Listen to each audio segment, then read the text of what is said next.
Prilikom pokretanja programa, na ekranu će biti prikazano korisničko sučelje čija je namjena prikazati sve sadržaje koji su predviđeni ovim tečajem. Ono je podijeljeno na nekoliko funkcionalnih cjelina, od kojih je najvažniji izbornik popisa lekcija koji se nalazi u gornjem dijelu okvira i koji pruža mogućnost pritiskom lijeve tipke miša za aktiviranje prezentacije određene lekcije. Za izbor odabrane lekcije dovoljno je u trenutku kada se kursor nalazi iznad naslova kratko pritisnuti lijevu tipku miša. To će za rezultat imati uklanjanje početne slike sa ekrana i pokretanje uvodnog video zapisa prve teme koje su obuhvaćene izabranom lekcijom. Na ekranu se pojavljuju i ostale funkcionalne cjeline kao što su izbornik popisa tema u odabranoj lekciji uz lijevi rub okvira, dio za prikazivanje video zapisa u sredini i skupina ekranskih komandi za kontrolu reprodukcije koja se nalazi uz donji rub okvira. Za izbor jedne od tema izabrane lekcije potrebno je kursor postaviti iznad njenog naslova. U tom trenutku naslov teme obilježava se plavim pravokutnikom i zatim pritiskom na lijevu tipku miša započinje njen prikaz.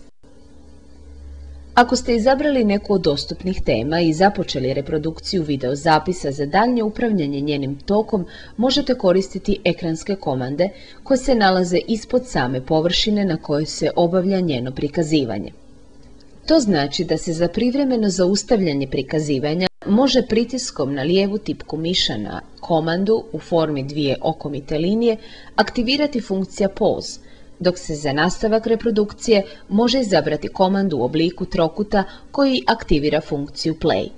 Za potpuno zaustavljanje prikaza teme potrebno je izabrati komandu stop. Pokazivač u formi okomite linije koja klizi po vodoravnom žlijebu ima dvostruku funkciju. Kao prvo označava trenutni položaj u odnosu na ukupno trajanje prikaza teme i na taj način ukazuje nam je li ona na svom početku, sredini ili pri kraju i kao drugo, povlačenjem pokazivača pruža nam mogućnost brzog prebacivanja na željeni dio. Navedena mogućnost naročito se koristi kada želimo pogledati ponovo neki od već prikazanih dijelova teme. Za brzi prelazak na sljedeću ili prethodnu temu u okviru tekuće lekcije možete koristiti odgovarajuće ekranske komande, dok se aktiviranjem funkcije Continuous Play pruža mogućnost njihovog kontinuiranog prikaza i na taj način prikazuje čitava lekcija bez prekida između pojedinih tema. Za lakše pronalaženje željene teme možete izborom ikone u formi otvorene knjige pokrenuti dio programa koji smo nazvali indeks tema. Tu se nalazi popis svih tema koje su sadržane tečajem i to razvrstanih po početnom slovu svoga naziva, te je zato za njihovo pronalaženje potrebno prvo izabrati početno slovo, a zatim iz prikazanog popisa i odabrati željeni naslov. Program će dalje automatski preći na prikazivanje izabrane teme.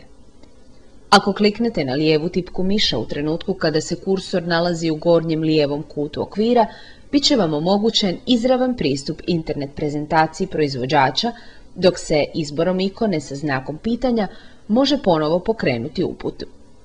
Izborom ikone u donjem desnom kutu okvira izlazite iz ovog programa i njegov okvir uklanjate s ekrana.